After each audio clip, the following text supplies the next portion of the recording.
Okay, so in recent days, or I should say, really in like the last 2, 3 weeks, actually, there have been some major trailers for big blockbusters that are coming soon, whether it's in cinema or in streaming. So first, I think it was maybe 2 weeks ago, the first trailer was Avatar: The Way of Water, and first thought in my mind, just looking at it, it's clear once more, a huge part of the grand scale is being presented once again. Especially I remember the name, this like alien looking blue Navi tribe, yeah. And I think it's already confirmed Zoe Saldana will come back, but it again, there's still this grand scale, people living or fighting for their lives, protecting their colony. I could tell like there's this theme of family, because there's this line at the end of the trailer I really liked, but also, is there anything between Navi and human relationship improving? I don't really remember. Maybe I might have seen it a second time, but I think it's a good idea to watch it just in time for this new one. But you can tell so much of it. I think just like the first film. I think there's going to be so much more concentration of being more cutting edge, high tech visual spectacle kind of film. I'm sure there's maybe a family themed sort of storyline of protecting each other as a family or whatever it may be, because one of the characters supposedly has a young child. But I can tell, like, just like back in 2009 with the first Avatar film directed by James Cameron, I think this will try to push for the technology of using so much special effects and CGI. And so this is where I think a huge part of the budget is, which actually it is anyway. So yeah. And somewhere in the trailer, like, it looked like construction scenes and drones, and looked like battling in a submarine. Uh, a line that I really like, someone said, "Our family is our fortress." So that line is something I think that was really powerful and meaningful. So I could tell, like, it could be a good movie. At least I hope so. I doubt it'll be like such a great story kind of film, because I don't even remember much before, except two colonies fighting for each other, or the humans trying to find some sort of special resource for their needs. That kind of storyline. Okay. Second trailer, Mission Impossible Dead Reckoning Part 1. That's the second trailer I saw that came out in recent days. It's going to come 2023. That's already confirmed. When next year, not yet known. But I'm definitely looking forward to that. I'm not really. It's not clear who or what the enemy is. A few things that I noticed in that trailer: new cast members. First, Haley Atwell and Vanessa Kirby joining the cast. That's for sure. Huge majority of the characters and actresses that we're familiar with. Even I think Simon Pegg, Vin Rames, Rebecca Ferguson. They're all coming back. That's a good thing. Of course, Tom Cruise is coming back. Someone, like a character in the trailer, was saying, the fight against the enemy is over or something like that. But as expected, like, high spectacle action sequences, maybe something that we haven't seen before. I mean, who knows what's going to happen after, what's it been, 6 or 7 Mission Impossible movies, and still one of the more popular, highest grossing action franchises in the world. So it's good to see, like, where the story will take Ethan Hunt. I'm curious to know. I like to see it where it goes. I really liked Fallout, the Mission Impossible Fallout. Great movie, and one of the best Tom Cruise films. So that's definitely something I like. So other than the casting members, the supposedly there's this actor. He's supposed to be like a main antagonist. He looks familiar. I don't know his name. I remember his face from that Titans TV series. He played Slade Wilson. I think it's a second or third season, or mostly in the, yeah, one of those seasons. I know that he played Slade Wilson, so I expect him to kind of be like more of an antagonist again, and what his role sort of means to the journey of kind of storytelling of Ethan Hunt. Yeah, Ethan Hunt. So I I think there's the impossible task of being just as good as whether it's I think Ghost Recon, Ghost something, but definitely Fallout, a follow up to Fallout. That'll be tough to do. Okay, definitely a big one. Thor: Love and Thunder. There's finally an actual trailer.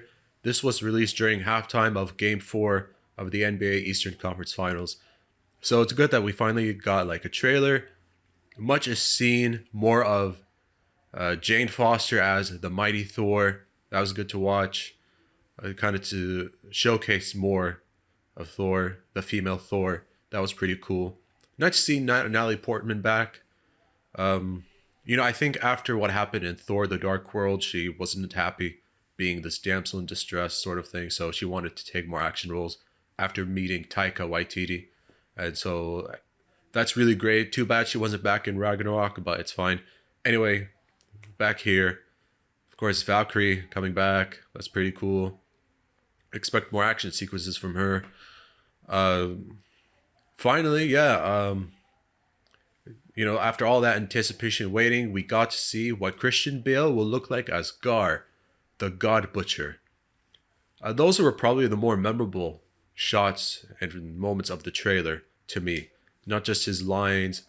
I really liked how he looked, kind of like this ghoul-like, ghostly look design. So much white paint. Clearly, like Christian Bale has a lot of body paint on him. It's nice to see a bit authentic look. Even villain-like demeanor, the sort of greenish, yellowish eyes sort of thing, a mixture of those colors. His demeanor, vowing to kill all gods and all that. So that was something I really liked to see as well. And even like in his scenes being shot in the trailer, like it was totally like more of this black and white look, So that was something I really enjoyed as well. Of course, by the end of the trailer, we got to see Russell Crowe, how he looks like as Zeus. It's good to see Zeus in the movie. Me personally, I'm a fan of Greek mythology. I love Greek mythology, so I'm glad like parts of Greek mythology will be seen and explored further in this movie. That's very good to know and see. Also, early on in the trailer, I think this was a mistake because we saw the mighty Thor with her helmet, and then like Thor Odinson without his helmet. Yeah, it looked like a weird mistake to me.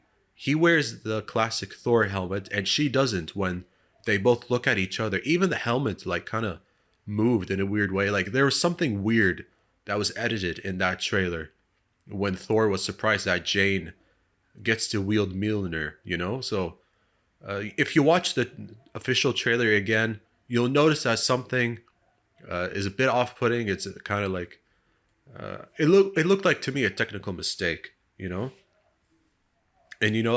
it's really fascinating. Someone like Christian Bale going from a major DC film franchise to a Marvel film franchise, even being the villain. I love this post that I found saying like, "So here we go again, keeping the tradition alive. You either die a hero or you live long enough to see yourself become the villain." And I love the irony of this post with Christian Bale playing the heroic Batman, and then now he's playing Gar, the God Butcher. So I thought that was I love that sense of humor there. Okay, so one more trailer. This time it's a Netflix film. It is coming very soon, actually, in July, called The Gray Man, starring Ana de Armas, Chris Evans, Ryan Gosling. Yeah, Ryan Gosling. Yeah, also in this movie. To me, it's again once a more dramatic, high action type thing. It just sounds like one of those cat and mouse things. I don't know if it's like an official term. CIA operatives finding someone, chasing someone, battling a guy time and time again, and high octane car chase sequences and crashing cars and trucks together, colliding, and probably female assassin type thing for Ana de Armas character. It's fine.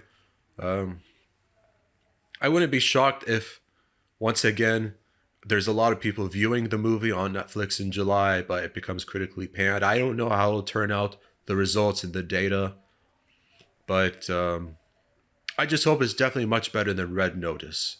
As much as I'm a huge fan of The Rock and I like Ryan Reynolds, Red Notice, not exactly a memorable Netflix action film for me. So yeah, exactly. I covered all four trailers. So those are just my thoughts and reactions regarding those major motion picture movies coming soon. That's two that I mentioned that's coming in July, whether it's in streaming and the theater, and then one supposedly in December, and then another big one sometime next year. So yeah, that's really it. That's what just what I thought based on my own observation on those movies.